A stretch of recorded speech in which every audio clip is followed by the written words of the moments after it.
നമസ്കാരം, പുതിയൊരു വീഡിയോയിലേക്ക് ഏവർക്കും സ്വാഗതം. ഇന്ന് ഞാൻ നിങ്ങൾക്ക് പറഞ്ഞു തരാൻ പോകുന്ന കഥ 2005 പുറത്തിറങ്ങിയ കോൺസ്റ്റൻറ്റൈൻ എന്ന് പറഞ്ഞ സിനിമയിലേതാണ്. ഒരു സൂപ്പർ ഹീറോ സിനിമ, അല്ലെങ്കിൽ ഒരു ഹൊറർ സിനിമ, അല്ലെങ്കിൽ ഒരു സൂപ്പർ നാച്ചുറൽ സിനിമ എന്ന് വേണമെങ്കിലും ഈ സിനിമയെപ്പറ്റി നമുക്ക് പറയാം. ജോൺ വിക്ക് സിനിമകളിലെ നായകൻ കീനു റീവ്സാണ് ഈ സിനിമയിലെ പ്രധാന കഥാപാത്രത്തെ അവതരിപ്പിക്കുന്നത്. ജോൺ കോൺസ്റ്റൻറ്റൈൻ എന്നാണ് കഥാപാത്രത്തിൻ്റെ പേര്. അപ്പോൾ ഈ സിനിമയുടെ കഥയും അതിൻ്റെ ക്ലൈമാക്സും ഒക്കെ ഞാൻ എൻ്റേതായ രീതിയിൽ നിങ്ങൾക്ക് പറഞ്ഞു തരാം. അപ്പോൾ നമുക്ക് നേരെ വീഡിയോയിലേക്ക് പോകാം.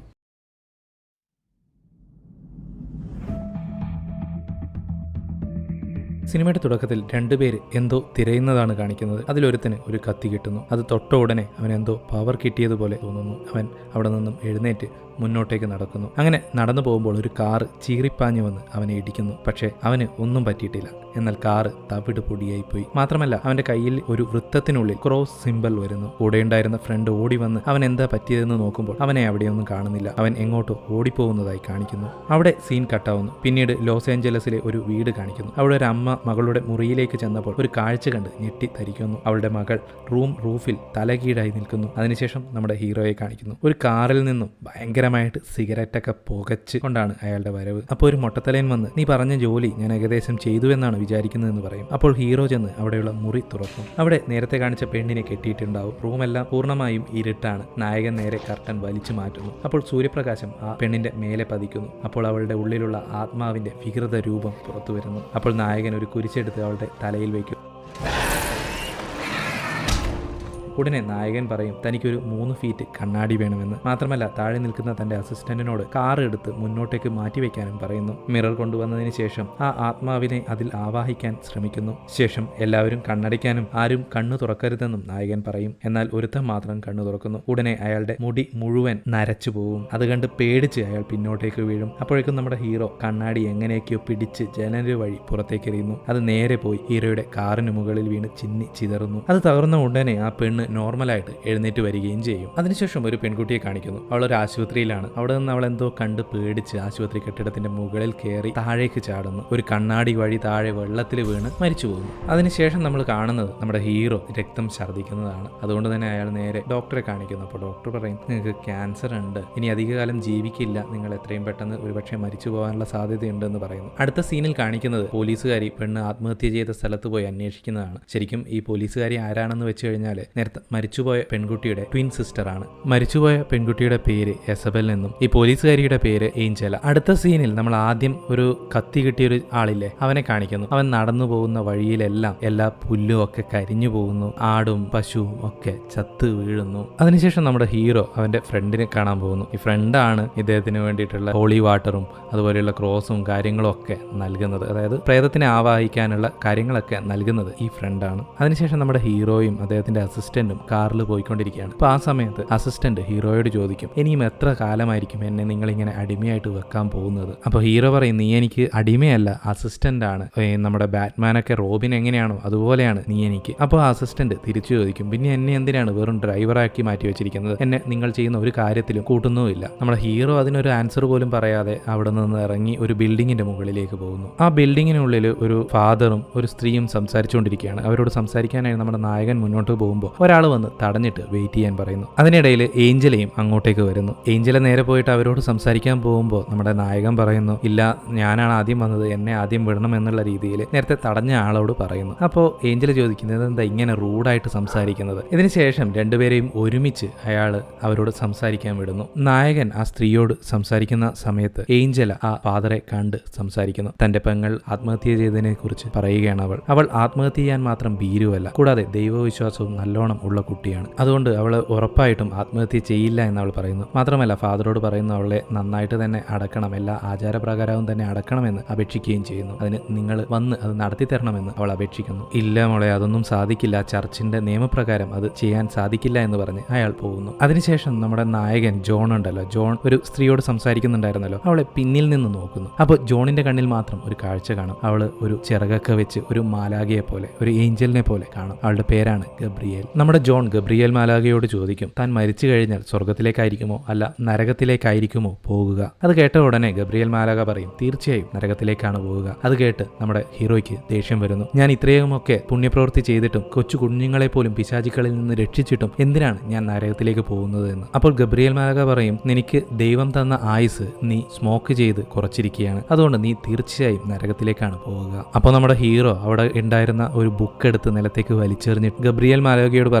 നിന്നെ പോലുള്ള ഹൈബ്രിഡുകൾക്കൊക്കെ എന്ത് അറിയാനാണ്, ഇതിനെക്കുറിച്ചൊന്നും നിനക്ക് അറിയാൻ സാധിക്കില്ല എന്ന് പറഞ്ഞ് നായകൻ പോകുന്നു. ഹൈബ്രിഡ് എന്ന് പറഞ്ഞു കഴിഞ്ഞാൽ പാതി ഏഞ്ചലും പാതി മനുഷ്യനും. ശേഷം നമ്മുടെ നായകൻ പുറത്തേക്ക് വരുന്നു. പുറത്താണെങ്കിൽ നല്ല മഴയാണ്, കൂടെ തന്നെ ഏഞ്ചലയും സമീപത്തുണ്ട്. പക്ഷെ ജോൺ ഇതൊന്നും ശ്രദ്ധിക്കാതെ ഒരു സിഗരറ്റും കത്തിച്ചിട്ട് ആ മഴയിൽ തന്നെ അങ്ങ് നടന്നുപോയി. പക്ഷെ അടുത്ത് തന്നെ അസിസ്റ്റന്റ് ഉണ്ടായിരുന്നു. Assistant വിളിച്ചിട്ടൊന്നും John ശ്രദ്ധിക്കുന്നേയില്ല. ഏഞ്ചലയും ഇത് നോക്കിക്കൊണ്ട് നിന്നു. അടുത്ത സീനിൽ നമ്മുടെ ഒരു മുട്ട ഉണ്ടായിരുന്നല്ലോ, ഹീറോയുടെ കൂട്ടുകാരൻ, അവൻ വന്നിട്ട് പേപ്പറൊക്കെ എടുത്ത് നോക്കുകയാണ്, തടവി വാർത്തകളൊക്കെ ഒന്ന് വായിച്ചു നോക്കുകയാണ്. അതിനിടയിലാണ് എസബെല്ലയുടെ ന്യൂസ് അയാൾ അറിയുന്നത്. അതേസമയം ഏഞ്ചൽ എസബെല്ലയുടെ ആ വീഡിയോ ഫുട്ടേജ് നോക്കുകയായിരുന്നു. ആ വീഡിയോയിൽ കൃത്യമായിട്ട് കാണാം എസബെല്ലയെ ആരും തള്ളിയിട്ടതല്ല, അവൾ തന്നെ ആത്മഹത്യ ചെയ്തതാണ് അല്ലെങ്കിൽ ചാടി മരിച്ചതാണ് എന്ന് ആ വീഡിയോയിലൂടെ വ്യക്തമാവുന്നു. പക്ഷേ എന്നിരുന്നാലും അവൾ താഴേക്ക് ചാടുന്നതിന് മുമ്പ് തിരിഞ്ഞു നിന്ന് കോൺസ്റ്റന്റൈൻ എന്ന് പറഞ്ഞിട്ടാണ് താഴേക്ക് ചാടി മരിക്കുന്നത്. ഇത് ഏഞ്ചല ശ്രദ്ധിക്കുന്നു. നമ്മുടെ നായകൻ ഇപ്പോഴും സിഗരറ്റൊക്കെ വലിച്ച് മഴയത്ത് നടന്നുകൊണ്ടിരിക്കുകയാണ്. അതിനിടയിൽ അയാൾ വീണ്ടും രക്തം ഛർദ്ദിക്കുന്നു. ആ സമയത്ത് ഒരാൾ വന്നിട്ട് ലൈറ്റർ ഉണ്ടോ എന്ന് ജോണിനോട് ചോദിക്കും. ജോൺ ലൈറ്റർ എടുത്ത് കൊടുക്കുമ്പോഴത്തേക്ക് ഒരു വികൃത രൂപം, ഒരുപാട് പാറ്റകളും അങ്ങനെയുള്ള സാധനങ്ങളൊക്കെ വന്ന് മൂടിയ ഒരു രൂപം വന്നിട്ട് ജോണിനെ ആക്രമിക്കുന്നു. ജോൺ അതിനെ തിരിച്ചടിക്കുകയൊക്കെ ചെയ്യുന്നു. അപ്പോഴത്തേക്കും ആ രൂപം ജോണിനൊരു വാർണിംഗ് കൊടുക്കുന്നു, നീ ഒരിക്കലും ഈ കാര്യത്തിലൊന്നും ഇടപെടരുത്, അതാണ് നിനക്ക് നല്ലത് എന്ന് പറഞ്ഞ് പോകുന്നു. അത് കഴിഞ്ഞ ഉടനെ നമ്മുടെ ഹീറോ ഒരു പബ്ബിലേക്ക് അസിസ്റ്റന്റിനെയും കൂട്ടിയിട്ട് പോകുന്നു. അത് സാധാരണ പബ്ബല്ല കേട്ടോ, അവിടെ ഡെമോൺസ് മാത്രമായിരിക്കും ഉണ്ടാവുക. പാപ്പ മിഡ് നൈറ്റ് എന്നാണ് ആ പബ്ബിന്റെ പേര്. അപ്പോൾ നമ്മുടെ ഹീറോ മാത്രം ഉള്ളിലേക്ക് കടക്കുന്നു, അസിസ്റ്റന്റ് വീണ്ടും പുറത്താണ്. അങ്ങനെ ഉള്ളിലേക്ക് കടന്ന ഒരു ഡോറിലൂടെ ഉള്ളിലേക്ക് പോകുന്നു. അവിടെ ഒരാൾ ഇരിക്കുന്നുണ്ട്, അയാളുടെ പേര് മിഡ് നൈറ്റ് എന്നാണ്. അവനോട് നമ്മുടെ ഹീറോ പറയും, നരകത്തിലൊക്കെ പോകേണ്ട സാധനമൊക്കെ ഭൂമിയിൽ കിടന്ന് ചുറ്റുന്നുണ്ട്, ഇവിടെ പ്രശ്നങ്ങൾ ഉണ്ടാക്കുന്നുണ്ട് എന്ന്. അപ്പോൾ അയാൾ തിരിച്ചു പറയും, അങ്ങനെയൊന്നും സംഭവിക്കില്ല, അങ്ങനെ ഒരിക്കലും സംഭവിക്കില്ല എന്ന് പറയുന്നു. അപ്പോൾ അവിടെ ബൽത്തസർ എന്ന് പറഞ്ഞിട്ടുള്ള ഒരു ഹൈബ്രിഡ് ഡിമൻ വരും. അവൻ നമ്മുടെ ജോണിനെ കളിയാക്കുകയും ദേഷ്യപ്പെടുത്തുകയും ചെയ്യും. അതുകൊണ്ട് ജോൺ എന്ത് ചെയ്യുന്ന വെച്ച് കഴിഞ്ഞാൽ അതിനെ അടിക്കാൻ പോകും. ആ സമയത്ത് മിഡ് നൈറ്റ് പറയും, ഇത് എന്റെ സ്ഥലമാണ്, ഇവിടുത്തെ റൂള് എനിക്കറിയാലോ, ഇവിടെ നിങ്ങൾ അടികൂടാൻ സാധിക്കില്ല എന്ന് പറഞ്ഞ് ദേഷ്യപ്പെടും. ദേഷ്യം വന്ന ജോൺ അവിടെ നിന്ന് ഇറങ്ങിപ്പോകുന്നു. അതിനുശേഷം കാണിക്കുന്നത് നമ്മുടെ ജോൺ വീട്ടിൽ പോയിട്ട് വെള്ളമടിച്ച് സിഗരറ്റ് വലിക്കുന്നതാണ്. ആ സമയം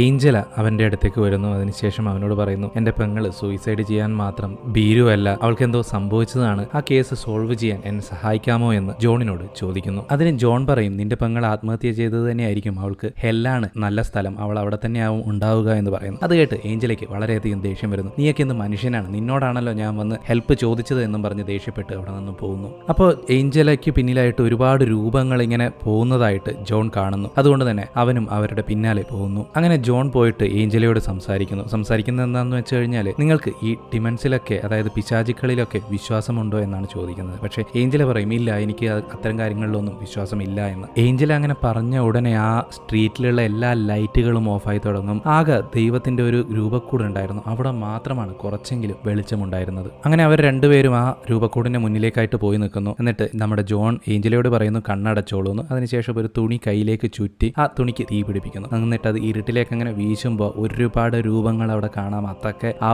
ഹോളി ഫയറിൽ വെച്ച് നശിപ്പിക്കപ്പെടുന്നു. ഇതൊക്കെ നേരിട്ട് കണ്ട ഏഞ്ചല ആകെ ഞെട്ടി വിറച്ചു പോകുന്നു. അതിനുശേഷം ജോണും ഏഞ്ചലയുടെ വീട്ടിലേക്ക് എത്തുന്നു. അവിടെ വെച്ച് ജോൺ ചോദിക്കുന്നു, നിങ്ങളുടെ സഹോദരിയുടെ സാധനങ്ങളൊക്കെ എനിക്കൊന്ന് വേണമെന്ന്. അത് പറയുമ്പോൾ ഒരു പൂച്ചക്കുട്ടി വന്ന് ജോണിന്റെ അടുത്തേക്ക് ഇരിക്കുന്നു. അപ്പോൾ ആ പൂച്ചക്കുട്ടിയെ എടുത്തിട്ട് ജോൺ ചോദിക്കും, ഇത് നിങ്ങളുടെ സഹോദരിയുടേതാണോ എന്ന്. അപ്പോൾ ഏഞ്ചല പറയും, അതെ, അതിന്റെ പേര് ഡക്ക് എന്നാണ്, അത് എന്റെ സഹോദരിയാണ് വളർത്തിയിരുന്നത് എന്ന്. അപ്പോൾ ജോൺ ഒരു കസേരയിലേക്ക് ഇരുന്നിട്ട് കാല് ഒരു ബൗളിലേക്ക് നിറയെ വെള്ളമൊഴിച്ച് അതിലേക്ക് വെക്കുന്നു. ശേഷം ആ പൂച്ചയുടെ കണ്ണിലേക്ക് തന്നെ നോക്കുന്നു. എന്നിട്ട് ഏഞ്ചലയോട് പറയും, കുറച്ചു നേരത്തേക്ക് ഈ അപ്പാർട്ട്മെന്റിൽ നിന്ന് വെളിയിലേക്ക് നിൽക്കാമോ എന്ന്. അപ്പോൾ ഏഞ്ചല പുറത്തേക്ക് പോകുന്നു. അവൾ ആ വാതിൽ അടക്കുന്നതും നമ്മുടെ ജോൺ പൂച്ചയുടെ കണ്ണിലേക്ക് നോക്കിക്കൊണ്ടിരിക്കുന്ന ഒരു സ്ലോ മോഷനിൽ മാറ്റി മാറ്റി കാണിക്കുന്ന സീനുണ്ട്. രോമാഞ്ചം ഉണ്ടാവുന്നത് തന്നെ പറയാം. അതിനുശേഷം ജോൺ മറ്റൊരു സ്ഥലത്തേക്ക് എത്തുന്ന രീതിയിലാണ് കാണിക്കുന്നത്. അതായത് മനസ്സിലൂടെ അവിടേക്ക് സഞ്ചരിക്കുന്നതായിട്ടാണ് കാണിക്കുന്നത്. ആ സ്ഥലം എങ്ങനെയാണുള്ളതാണെന്ന് വെച്ച് കഴിഞ്ഞാൽ മുഴുവൻ തീ കത്തി എരിയുന്നു. അവിടെ നന്നായിട്ട് കാറ്റടിക്കുന്നുണ്ട്. അപ്പോൾ അതിന്റെ നിലത്ത് എന്താണെന്ന് വെച്ച് കഴിഞ്ഞാൽ മനുഷ്യന്മാരെ ഭയങ്കരമായിട്ട് ടോർച്ചർ ചെയ്യുന്ന രീതിയിലാണ് കാണുന്നത്. അങ്ങനെ ഒരു സ്ഥലമാണ് അത്. ഒരുപക്ഷെ നരകമായിരിക്കാം. ജോൺ അവിടെ മുന്നിലേക്ക് നടന്നുകൊണ്ടിരിക്കുമ്പോൾ പെട്ടെന്ന് മുന്നിൽ ഇസബെല്ലയെ കാണുന്നു. അയാള് അവളെ തന്നെ പിന്തുടർന്നുകൊണ്ടിരുന്നു. പെട്ടെന്ന് ഇസബെല്ല ഒരു ബാൻഡ് അങ്ങോട്ടേക്ക് എറിയുന്നു. അത് പിടിക്കാനായിട്ട് നമ്മുടെ ജോൺ പോകുന്ന സമയത്ത് ഒരുപാട് ഡെമോൺസ് അവനെ പിടിക്കാനായിട്ട് പിന്നിലൂടെ വരുന്നു. അങ്ങനെ എങ്ങനെയൊക്കെയോ ഒരിക്കൽ കൂടി ബാൻഡ് നമ്മുടെ ജോൺ പിടിച്ചെടുക്കുന്നു. അപ്പോഴേക്കും ഡയമണ്ട്സ് ഒക്കെ അവനെ പിടിച്ചിട്ടുണ്ടായിരുന്നു. പിന്നെ പെട്ടെന്ന് ജോൺ അവന്റെ നെഞ്ചിലേക്ക് കൈവെക്കുന്നു. ആ സമയത്ത് ആ ഹെല്ലിൽ നിന്നും അവൻ പുറത്തേക്ക് എത്തുന്നു, അതും ബാൻഡുമായിട്ട്. ഈ സമയം നമ്മുടെ ഏഞ്ചൽ വാതിൽ തുറന്ന് അകത്തേക്ക് വരുന്നു. അപ്പോൾ തന്നെ അവളാകെ ഞെട്ടിത്തരിച്ചുപോയി. കാരണം ഏഞ്ചൽ കാണുന്നത് ജോണിന്റെ മേലെ ആകെ ചൂടുവെള്ളം വീഴുന്ന പോലെ മേലാകെ പുക വരുന്നതാണ്. അത് കണ്ട് ഏഞ്ചൽ ആകെ പേടിച്ചുപോയി. അപ്പോൾ ജോൺ അവന്റെ കയ്യിലെ എസബെല്ല കൊടുത്ത ആ ബാൻഡ് ഉണ്ടല്ലോ, അത് അവളെ ഏൽപ്പിച്ചിട്ട് പറയുന്നു, നിങ്ങളുടെ പെങ്ങള് സൂയിസൈഡ് ചെയ്തത് തന്നെയാണ്, അവള്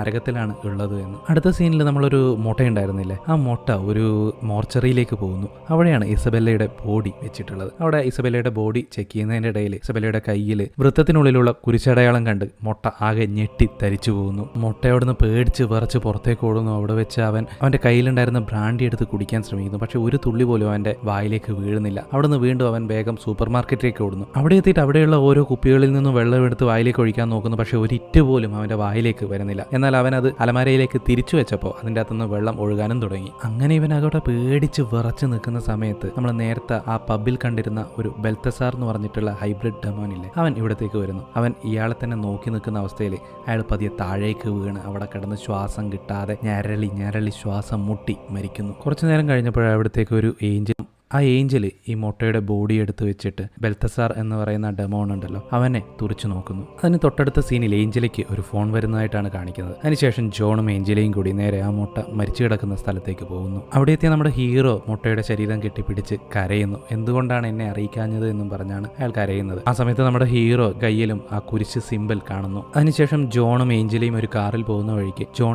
തന്റെ ഒരു ഫ്രണ്ടിനെ വിളിക്കുന്നു. ആദ്യം ഇയാൾക്ക് ഹോളി വാട്ടർ ഒക്കെ കൊടുക്കുന്ന ഒരു ഫ്രണ്ട് ഉണ്ടായിരുന്നല്ലോ, അദ്ദേഹത്തെ വിളിച്ച് ഈ മുദ്രയെ പറ്റി പറയുകയും അതിനെപ്പറ്റി അന്വേഷിക്കാൻ പറയുകയും ചെയ്യുന്നു. ശേഷം അവരിരുവരും കൂടി ഇസബെല്ല കിടന്ന ആശുപത്രി മുറിയിലേക്ക് പോകുന്നു. അവിടെ വെച്ച് ജോൺ പറയുന്നു, നിങ്ങൾ ട്വിൻസ് ആയതുകൊണ്ട് തന്നെ നിങ്ങൾക്ക് ഇരുവർക്കും ഒരേപോലുള്ള ചിന്തകളായിരിക്കും വന്നിട്ടുണ്ടാവുക. അതുകൊണ്ട് തന്നെ ചെറുപ്പകാലത്ത് എന്തൊക്കെയാണ് ചിന്തകളെന്ന് ഒന്ന് ഓർത്തു നോക്കൂ എന്ന് അവൻ അവളോട് പറയുന്നു. ജോൺ അങ്ങനെ പറഞ്ഞപ്പോൾ ഏഞ്ചലയ്ക്ക് എന്തോ ഒരു ഓർമ്മ വരികയും അവൾ ആ ജനലിന്റെ സമീപത്തേക്ക് പോയി നിൽക്കുകയും ചെയ്യുന്നു. അവിടെ വെച്ച് അവളുടെ ശ്വാസം ആ ഗ്ലാസിൽ പതിച്ചപ്പോൾ അവിടെ എന്തോ ഒരു വചനം എഴുതി വരും. കൊറിന്ത്യർ 17 എന്ന് ആണ് എഴുതി വരുന്നത്. അപ്പോൾ ജോൺ എന്ത് ചെയ്യുന്നു വെച്ച് കഴിഞ്ഞാൽ അവന്റെ ഫ്രണ്ടിനെ വിളിച്ചിട്ട് ഇത് എന്താണെന്ന് ചോദിക്കുമ്പോൾ അയാൾ സെർച്ച് ചെയ്തിട്ട് പറയും, ഇത് ഹെൽ ബൈബിളാണ്, ഇത് നോർമൽ ബൈബിളിലെ വചനങ്ങളല്ല, ഹെൽ ബൈബിളിലെ വചനങ്ങളാണെന്നാണ് അയാൾ മറുപടി കൊടുക്കുന്നത്. അതിനുശേഷം അയാൾ ആ ഹെൽ ബൈബിൾ എടുത്തുകൊണ്ടുവന്ന് അതിൽ എഴുതിയിരിക്കുന്നത് അതുപോലെ ജോണിനോട് പറയുന്നു. അതിൽ എന്താണ് എഴുതിയിരിക്കുന്നതെന്ന് പറഞ്ഞു കഴിഞ്ഞാൽ ഡെവിളിന് ഒരു മകനുണ്ട്, അവന്റെ പേര് മാമൻ എന്നാണ്. അയാൾക്ക് ഭൂമിയിൽ വരണമെങ്കിൽ ഒരു നല്ല ശക്തി കൊണ്ട് മാത്രമേ വരാൻ സാധിക്കുകയുള്ളൂ എന്നാണ് ആ ബൈബിളിൽ പറഞ്ഞിരിക്കുന്നത്. അത് പറഞ്ഞുകൊണ്ടിരിക്കുമ്പോൾ ജോണിന്റെ ഫ്രണ്ടിന്റെ കണ്ണിൽ നിന്നും ഒരു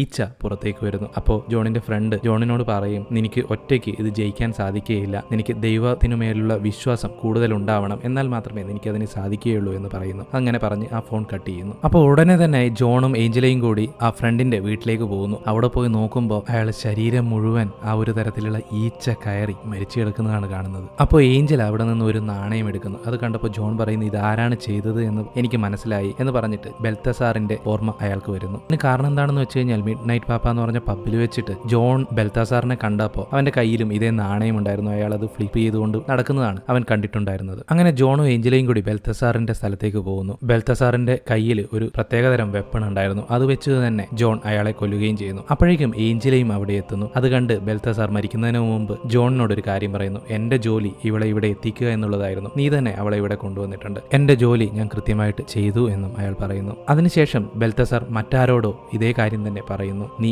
പറഞ്ഞിരുന്ന ജോലി ഞാൻ കൃത്യമായി ചെയ്തിരിക്കുന്നു, ഇനി എനിക്ക് എന്റെ ജീവിതം തിരിച്ചു തരൂ എന്ന്. അപ്പോൾ മറ്റൊരു വോയിസ് വരുന്നു, ഇല്ല, ഞാൻ പറഞ്ഞ ജോലി നീ കൃത്യമായിട്ടല്ല ചെയ്തത്. ആ സംഭാഷണങ്ങൾക്ക് ശേഷം ബെൽത്തസാർ മരിക്കുന്നു. അങ്ങനെ ആ കെട്ടിടത്തിലൂടെ ഏഞ്ചലയും ജോണും നടന്നുകൊണ്ട് പോകുമ്പോൾ ഏഞ്ചലക്ക് പെട്ടെന്ന് എന്തൊക്കെയോ ഫീൽ ആവുന്നു എന്ന് ജോണിനോട് പറയുന്നു. അതിനുള്ളിൽ തന്നെ ഏഞ്ചലെ എന്തോ ഒരു സാധനം വലിച്ചഴച്ച് കൊണ്ടുപോകുന്നത് പോലെ പിന്നിലേക്ക് വലിച്ചുകൊണ്ട് പോകുന്നു. അപ്പോൾ ജോൺ അതിന്റെ പിന്നാലെ ഒരുപാട് ദൂരം ഓടി, എന്നാലും ഏഞ്ചലയെ രക്ഷിക്കാൻ അവനാകുന്നില്ല. ഏഞ്ചല അവിടെ നിന്ന് മിസ്സാവുന്നു. അതിനുശേഷം നമ്മുടെ ജോണും ജോണിന്റെ അസിസ്റ്റന്റും കൂടിയിട്ട് മിഡ് നൈറ്റ് പബ്ബിലേക്ക് പോകുന്നു. അവിടെ അവർ അവനെ ഉള്ളിലേക്ക് കയറ്റിവിടില്ല. അതുകൊണ്ട് അവരവിടെ തല്ലൊക്കെ കൂടി അടിയൊക്കെ കൂടി ഉള്ളിലേക്ക് കയറുന്നു. അവിടെ മിഡ് നൈറ്റിനോട് സംസാരിക്കുന്നു. ഒരു ചെയർ കാണിച്ചു കൊടുത്തിട്ട് പറയുന്നു, എനിക്ക് ആ ചെയർ ഉപയോഗിച്ചേ പറ്റൂ എന്ന്. പക്ഷേ മിഡ് നൈറ്റ് അവനോട് ചൂടാവുന്നു, നീ എന്തിനാണ് പെർമിഷൻ ഇല്ലാതെ ഉള്ളിലേക്ക് വന്നത്? അതിനെ തുടർന്ന് അവർ തമ്മിൽ ചെറിയൊരു സംഘടനയൊക്കെ ഉണ്ടാവുന്നു. അപ്പോൾ മിഡ് നൈറ്റ് എന്ത് ചെയ്യുന്നു പറഞ്ഞു കഴിഞ്ഞാൽ ജോണിന്റെ നെഞ്ച് പിടിച്ചമർത്തിയിട്ട് കൊല്ലാൻ ശ്രമിക്കുന്നു. അപ്പോൾ ജോൺ പറയും, നമ്മൾ ഇത്രയും കാലം ഒരുമിച്ച് ഒരേപോലെ സഹോദരങ്ങളെ പോലെ വർക്ക് ചെയ്തു, ഫ്രണ്ട്സ് ആയിട്ട് വർക്ക് ചെയ്തു, പക്ഷേ ഇപ്പോൾ നീ ഡെമോണിന്റെ കൂടെ ആണ് ഉള്ളത്, അത് തീർച്ചയായും ശരിയല്ല എന്ന് പറയുന്നു. മുമ്പ് നീ ഏഞ്ചലും ഡെമോണും തമ്മിലുള്ള ഇതുപോലുള്ള ബാലൻസ് നോക്കുകയായിരുന്നു, പക്ഷെ ഇപ്പോൾ അങ്ങനെയല്ല ചെയ്യുന്നത്, ശരിയല്ല, തെറ്റാണ് എന്ന് പറയുന്നു. അത് കേട്ടപ്പോൾ നമ്മുടെ മിഡ് നൈറ്റ് എന്ത് ചെയ്യുന്നു പറഞ്ഞാൽ ജോണിനെയും കൂട്ടിയിട്ട് ഒരു സ്ഥലത്തേക്ക് പോകുന്നു. അവിടെ ഒരു ചെയർ ഉണ്ട്. ജോൺ അതിനുശേഷം ആ ചെയറിൽ ഇരിക്കുന്നു. ആ സമയത്ത് മിഡ് നൈറ്റ് ചോദിക്കും, ഇത് നീ എന്തായാലും ചെയ്യണമോ, ഇത് ഒഴിവാക്കിക്കൂടെ എന്ന്. പക്ഷേ ഇല്ല, എനിക്കിത് ചെയ്തേ പറ്റൂ എന്നാണ് ജോൺ മറുപടി കൊടുക്കുന്നത്. അതിനുശേഷം ആ ഫ്ലോറിലേക്ക് ജോണിന്റെ കാലിലേക്ക് കുറച്ച് വെള്ളം ഒഴിക്കുന്നു. അതിനുശേഷം ഒരു ബൾബ് പോലെയുള്ള എന്തോ സാധനം പൊട്ടിത്തെറിപ്പിക്കുന്നു. അത്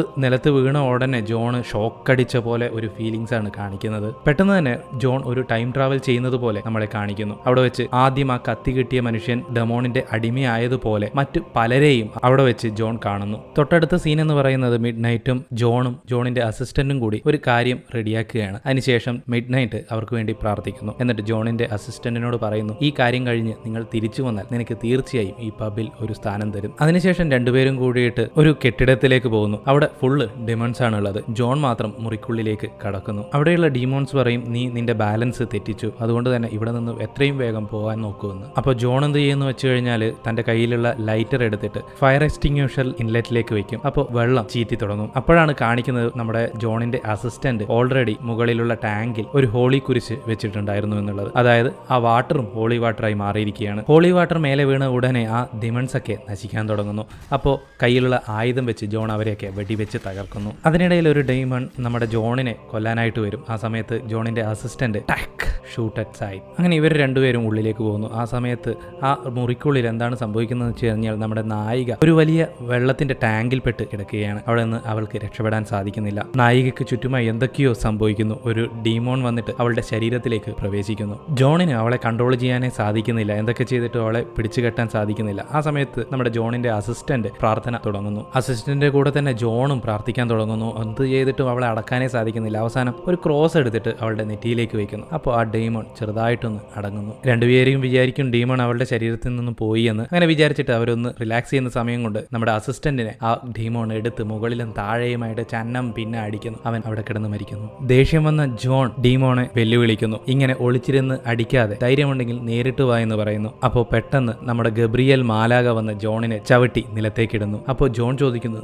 നിങ്ങളോ ഇങ്ങനെയൊക്കെ ചെയ്യുന്നത് തെറ്റല്ലേ? അപ്പോൾ ഗബ്രിയേൽ മാലാക പറയും, നീ വെള്ളം അടിച്ച് സിഗരറ്റ് സ്മോക്ക് ചെയ്ത് ഇപ്പോൾ ദൈവത്തിനോട് ക്ഷമ ചോദിച്ച് അദ്ദേഹം ക്ഷമിച്ച് നീ സ്വർഗത്തിലേക്ക് വന്ന നമ്മളൊക്കെ വെറുതെ നോക്കി നിൽക്കണോ എന്ന് പറയുന്നു. അതുകൊണ്ട് തന്നെ ഈ ഡീമോണെ ഏഞ്ചലീനയുടെ വയറിൽ സൃഷ്ടിച്ചുവെന്നും അത് പുറത്തു വന്നതിന് ശേഷം ഈ ലോകത്തെ തന്നെ നശിപ്പിക്കാൻ താൻ അതിനെ ഉപയോഗപ്പെടുത്തുമെന്നും ഗബ്രിയേൽ മാലാക ജോണിനോട് പറയുന്നു. എന്നിട്ട് ഒരു കത്തിയെടുത്ത് ഏഞ്ചലീനയുടെ വയറിലേക്ക് കുത്താൻ ശ്രമിക്കുന്നു. കാരണം ഒരു നല്ല ശക്തിയാൽ മാത്രമേ ആ ഡീമോണെ പുറത്തെടുക്കാൻ സാധിക്കുകയുള്ളൂ. ജോണാണെങ്കിൽ ഒന്നും ചെയ്യാൻ പറ്റാത്ത അവസ്ഥയിലാണ്. അതുകൊണ്ട് തന്നെ അവൻ എന്ത് ചെയ്യുന്നു വെച്ച് കഴിഞ്ഞാൽ ഒരു കത്തിയെടുത്തിട്ട് അവന്റെ കൈ മുറിക്കുന്നു. ആ രക്തത്തിൽ നിന്നും ലൂസിഫർ എന്ന ഡീമോൺ അവിടെ പ്രത്യക്ഷപ്പെടുന്നു. അവൻ ഒരു സിഗരറ്റ് എടുത്ത് ജോണിന് കൊടുത്ത് അത് കത്തിച്ച് അവന് വലിക്കാൻ കൊടുക്കും. അതേസമയം ഗബ്രിയേൽ മാലാക ഏഞ്ചലയുടെ വയറിൽ നിന്നും ആ ഡീമോണെ പുറത്തെടുക്കാൻ ശ്രമിക്കുകയാണ്. ആ സമയത്ത് ലൂസിഫർ അവിടെ എത്തുകയും അവിടെ എല്ലാം പൂർണ്ണമായിട്ടും ഫ്രീസ് ആവുകയും ചെയ്യുന്നു. ശേഷം ഗാബ്രിയേൽ വന്ന് ലൂസിഫറെ അടിക്കാൻ പോകുമ്പോൾ ലൂസിഫർ പറയും, നിന്റെ ദൈവിക ശക്തി നിനക്ക് നഷ്ടപ്പെട്ടിരിക്കുകയാണ്, നീ ഒരു പാപിയാണ്. അത് പറഞ്ഞു കഴിഞ്ഞപ്പോഴേക്കും ഗബ്രിയേൽ മാലാകയുടെ ചിറകുകൾ കരിഞ്ഞു പോകുന്നു. എന്നിട്ട് ഏഞ്ചലയുടെ വയറിൽ കിടക്കുന്ന ഡീമോണെ പുറത്തെടുത്ത് അതിനെ നശിപ്പിക്കുന്നു. എന്നിട്ട് ലൂസിഫർ ജോണിന്റെ അടുത്തേക്ക് വരുന്നു. അപ്പോൾ ജോൺ പറയുന്നു, എന്റെ ആത്മാവിനെ നീ നരകത്തിലേക്ക് കൊണ്ടുപോയിക്കോളൂ, പക്ഷേ ഇസബെല്ലയുടെ ആത്മാവ് സ്വർഗത്തിലേക്ക് അയക്കണം. അപ്പോൾ ലൂസിഫർ പറയും,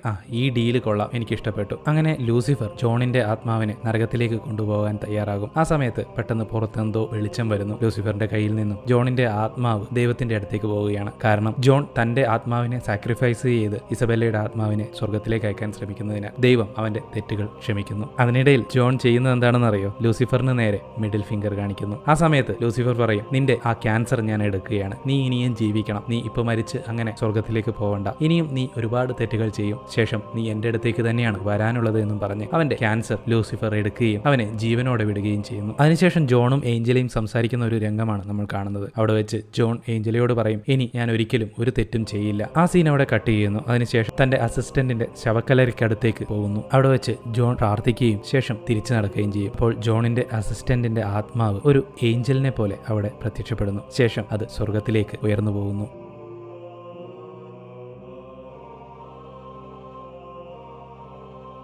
അപ്പോൾ ഇതാണ് സിനിമയുടെ കഥ. നിങ്ങൾക്ക് ഈ കഥ ഇഷ്ടപ്പെട്ടു എന്ന് കരുതുന്നു. ഈ ചാനൽ നിങ്ങൾക്ക് ഉപകാരപ്രദമാവുമെങ്കിൽ സബ്സ്ക്രൈബ് ചെയ്യുന്ന കാര്യം പരിഗണിക്കുക. വീഡിയോസ് ഇഷ്ടപ്പെടുകയാണെങ്കിൽ ലൈക്കും ഷെയറും ചെയ്യാൻ മറക്കണ്ട. അതുപോലെ ഞാൻ ഈ ചാനലിൽ ചെയ്യണമെന്ന് ആഗ്രഹിക്കുന്ന സിനിമകളുണ്ടെങ്കിൽ തീർച്ചയായും താഴെ കമൻറ്റ് ചെയ്യാൻ മറക്കരുത്. അപ്പോൾ ഇതുപോലുള്ള വീഡിയോസുമായി വീണ്ടും കാണാം. അതുവരെ